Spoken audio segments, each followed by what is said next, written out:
Nah, kalau boleh tahu pendidikan yang ditempuh Kak Siti hingga menjadi dosen itu apa aja ya, Kak? Nah, kalau boleh tahu, Kak Siti ini kan menjadi asistennya. Kenapa sih Kak Siti mau gitu menjadi asisten? Itu apa alasan Kak Siti gitu?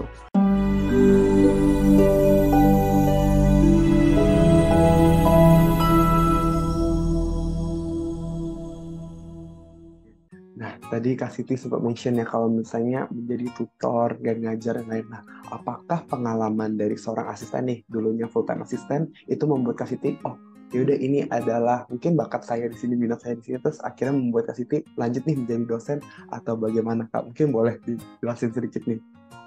Oke, sejujurnya itu benar banget sih ya. Jadi pengalaman selama jadi asisten lab itu kan berarti kita ngajarin mahasiswa gitu ya, sharing ilmu ke mahasiswa.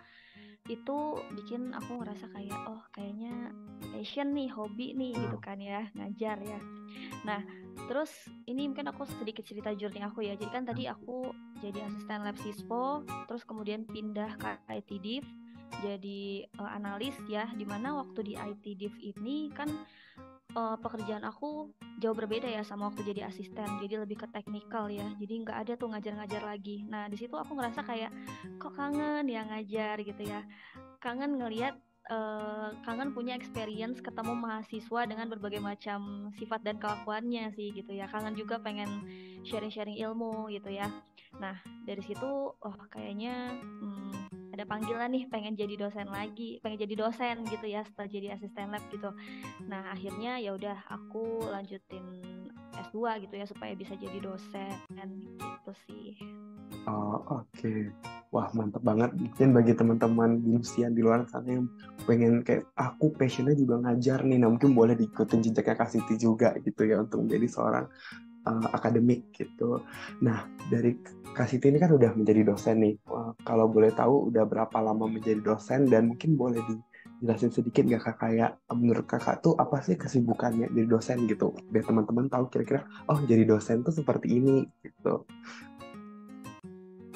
Oke, sejujurnya aku pun juga baru dari tahun ini sih jadi dosen gitu ya. Jadi baru pertama kali ngajar juga tuh.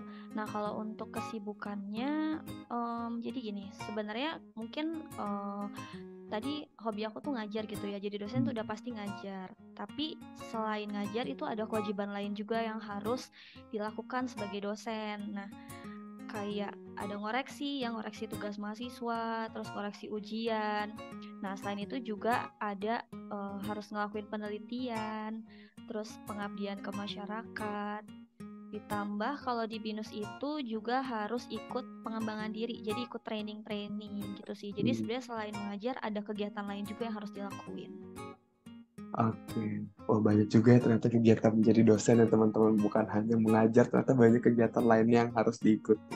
Nah, menurut Kak Siti sendiri, apakah pekerjaan dosen ini menyenangkan gitu? Apalagi kan Kak Siti juga punya pekerjaan lain sebagai sistem analis gitu. Seberapa menyenangkannya gitu menjadi seorang dosen?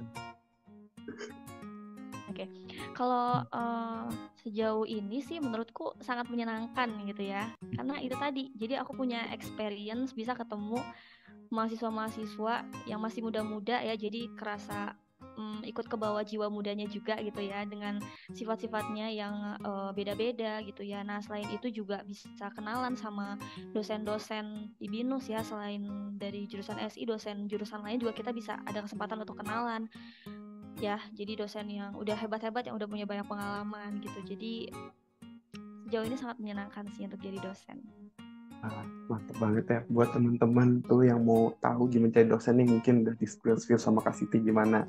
Nah mungkin pesan nih buat teman-teman binusian yang mungkin kepikiran juga dari seorang asisten menjadi dosen ataupun yang memang mau menjadi dosen apa sih untuk dari Kak Siti untuk teman-teman di luar sana gitu pesannya.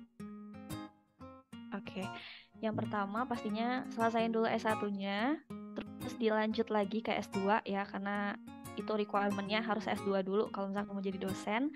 Hmm. Terus tadi ya punya komitmen untuk menjalankan kewajiban-kewajiban sebagai dosen, karena tadi ya bukan cuma ngajar aja, banyak kegiatannya. Nah itu harus punya komitmen. Kemudian yang paling penting itu harus siapin diri untuk mau selalu update ilmu dan perkembangan zaman gitu ya, terutama di bidang SI ini kan harus update ya teknologi-teknologi yang sekarang tuh semakin berkembang ya, supaya nantinya ketika jadi dosen itu nggak ketinggalan sama mahasiswanya gitu ya. Karena ini sih, kalau misalkan ketika jadi dosen, mahasiswa itu kan umurnya segitu-segitu aja ya, tapi kita yang sebagai dosen itu kan terus bertambah usianya gitu ya. Jadi jangan sampai kita ketinggalan sama perkembangan zaman, terutama di bidang teknologinya sih gitu. Oke, baik. Terima kasih Kak Siti untuk pesan-pesannya. Nah, mungkin itu tadi pertanyaan terakhir ya teman-teman untuk Kak Siti gitu. Nah, mungkin aku sebelumnya mau say thank you nih buat Kak Siti yang sudah mau ditanya-tanya hari ini. Semoga bisa menjadi insight tambahan buat teman-teman yang nonton video kita nih Kak. Oke, kalau gitu thank you para musician dan sampai jumpa lagi di video selanjutnya. Bye-bye semua.